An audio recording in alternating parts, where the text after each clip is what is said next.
angkat lah. Tak angkat masalahnya. Allah, cakap benda yang boleh membawa kepada maksiat, itu memang tak boleh lah. Itu berdosa lah. Ustaz patutnya bagi tahu dia biar dia faham. Apa cakap macam tu tinggi suara itu? Masya Allah. Jom pergi umrah. Dapat Rina tak apa. Dia macam ni. Umrah akan bertambah kekayaan bagi orang yang pergi umrah. Doa-doanya mustajab, urusannya dipermudahkan lagi. Balik insyaAllah banyak keajaiban yang dia dapat dengan perjalanan pergi ke Baitullah. Ustaz jangan April dia pergi sekali, dia pergi lain kali lah. InsyaAllah. Tadi Ustaz doakan datang ke Baitullah.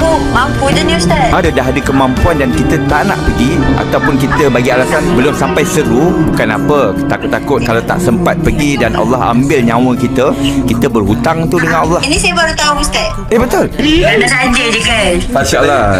Semoga dijemput Tak Nina. saja nak suruh Nina pergi dengan kandang kan. Tapi kalau nak pergi ada lagi kekosongan. Boleh je, masih lagi ada kekosongan. Lagi umrah. Nina pergi bila dah kahwin nanti.